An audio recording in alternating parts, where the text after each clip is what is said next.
Olá, segundo ano, como vão vocês? Tudo bem? Espero que vocês estejam muito bem, que nós todos estejamos muito bem e vamos seguir aqui dando esse remendo, porque é o que nós, por enquanto, podemos fazer nesse período com muita paciência e muita dedicação. A nossa semana 3 da nossa apostila de História, a temática continua a ser a formação do Estado Nacional Brasileiro, o movimento da nossa independência em 1822 e a construção da nossa identidade nacional brasileira. Então, na última aula nós falamos um pouco sobre essas questões da figura do Dom Pedro I, dos partidos políticos, do Brasil imperial, das linhas políticas que iam do progressismo ao conservadorismo, ou do conservadorismo ao progressismo, das opções políticas em jogo durante a nossa independência. E na semana 3, portanto, nós falamos um pouco mais sobre a questão política e a questão filosófica da formação do Estado brasileiro, que tem a ver com as nossas elites e a opção pela monarquia. Por isso que os dois conceitos que são colocados pela nossa apostila são exatamente o conceito de elite e o conceito de civilização.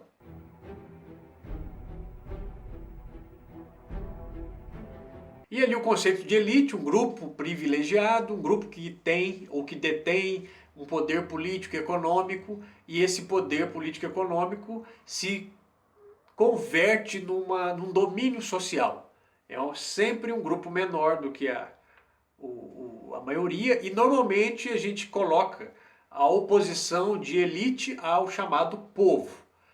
São conceitos que têm muitos significados, mas se isso ajuda a entender melhor, nós colocamos assim: a elite é um grupo dirigente que se opõe a uma massa da população, e essa elite detém um capital, um certo poder que é acumulado ao longo da história ou que ele é construído num curto espaço de tempo, mas em todo modo essa elite é um grupo que tem legitimidade nas suas ações sociais. E o conceito de civilização é um conceito que aí está colocado na ideia que nós vamos trabalhar aqui, que é a construção de algo mais elevado ou superior. Então, assim como o conceito de elite, o conceito de civilização tem vários significados, mas o que nós vamos pegar é exatamente esse, né, esse conceito da civilização como uma construção, um certo momento, um certo estágio de uma sociedade na construção de vários valores artísticos, morais, materiais, que vão diferenciar essa cultura de outras culturas. Bom, e aí entramos na monarquia do Brasil. Por que o Brasil foi o único país a se tornar ou a continuar a ser uma monarquia? O México teve uma experiência curta de 2 anos, 3 anos também como uma monarquia, mas em todos os países do continente americano, somente o Brasil teve uma monarquia de fato e uma monarquia duradoura. E exatamente isso, como eu disse, por que continuou? É a ideia da continuidade. Então, nós continuamos a ser uma monarquia, o que demonstrava a nossa grande ligação com o passado do nosso colonizador, que foi Portugal.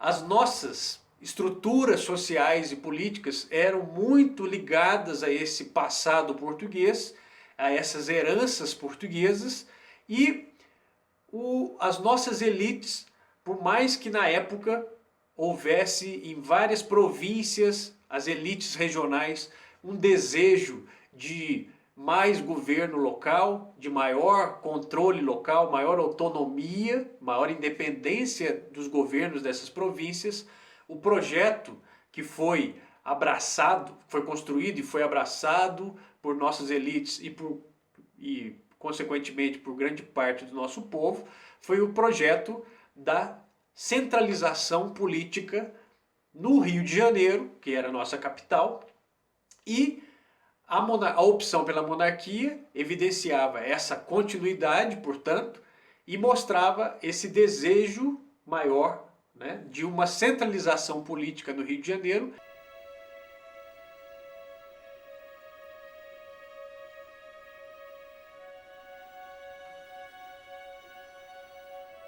Que ia promover um processo civilizatório para as demais regiões. Portanto, há aí uma combinação de elementos que colocavam principalmente o fator da unidade. Nós temos que manter a unidade dessas províncias, a unidade desse território colonizado por Portugal, e para isso nós colocamos a continuidade de uma liderança completamente ligada ao passado colonial português, que é Dom Pedro I, o nosso Dom Pedro I, filho do rei português Dom João VI. Daí a nossa monarquia, portanto, a nossa independência, 7 de setembro de 1822, o Grito de Ipiranga, Dom Pedro I, representa muito mais uma continuidade do que um rompimento com Portugal nesse sentido, no sentido civilizatório, no sentido de construção de um Estado nacional brasileiro, mas completamente ligado a um passado português. Enquanto que a opção por uma república seria algo mais ousado e mais moderno naquele momento, coisa que todos os demais países da América seguiram, e aí houve, dentre esses princípios da república, o princípio do federalismo, ou seja, uma república é constituída pelas unidades federadas, e cada unidade federada tem maior autonomia. Isso explica em boa parte a independência das regiões colonizadas pela Espanha, mas cada elite local conseguiu organizar e proclamar para si um domínio territorial que foi dividindo esses territórios, dando origem a vários países que são nossos vizinhos hoje.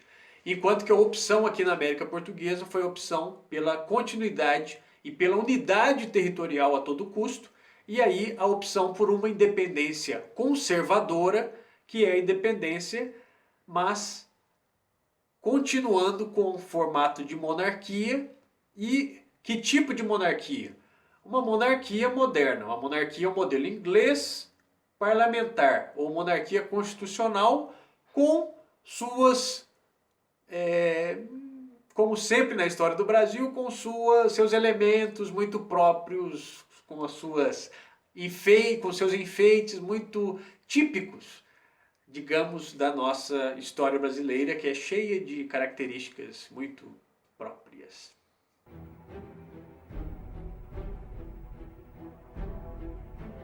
E é aí que entra a proposta de atividade, que é uma leitura sobre a nossa primeira Constituição brasileira, que é a Constituição de 1824. Portanto, a nossa independência veio em 1822 e 2 anos depois é promulgada, oficializada a nossa primeira Constituição brasileira, que é a Constituição de 1824.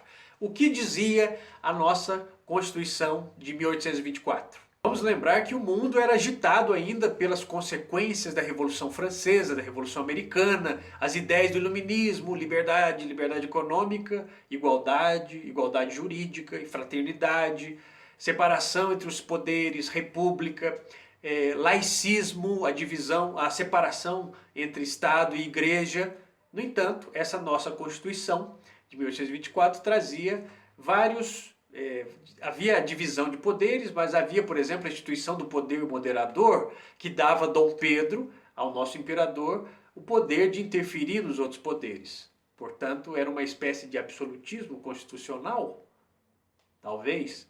Ele mantinha um certo autoritarismo, não é? Ele mantinha um autoritarismo legalizado. A Constituição de 1824 estabelecia também o Senado e a Câmara dos Deputados. Alguns países apenas uma Câmara, uma Assembleia, no nosso caso duas, e aí, a partir de então, sempre, né, o Senado e a Câmara dos Deputados. A religião católica era a religião oficial do Estado, mas outras formas de manifestação religiosa eram permitidas, desde que de maneira privada, de maneira particular. Portanto, aí o laicismo, o Estado laico já tinha sido colocado de lado, né? Com relação ao voto, o voto era somente para homens, mas mesmo assim havia uma série de critérios que estabeleciam uma renda mínima de 100 mil réis, escravos alforriados, escravos libertos também, mulheres, religiosos não podiam votar, ou seja, continuava restrito a um grupo, a uma cidadania ativa muito restrita a um pequeno grupo de homens. E no último parágrafo desse texto, um ponto importantíssimo, que é a questão da escravidão, que não foi mencionada. Isso é muito importante, porque como essa independência do Brasil foi um projeto elitista, um projeto de elites, e essas elites eram ligadas ao mundo da escravidão colonial, o Estado não mencionar isso na Constituição de 1824 significava que o Estado não tomava partido das relações entre escravos e senhores de escravos. E isso permanecia como uma lei particular que regia essas relações. O poder público, o Estado, não colocava para si a interferência nas questões, portanto, da escravidão e deixava como estava. Portanto, a escravidão era a base não somente econômica da colônia do Brasil, mas a base social de todas as nossas relações e nossos grupos. E a Constituição de 1824 deixa isso evidenciado ao justamente não mencionar a questão da escravidão. Bom, é isso.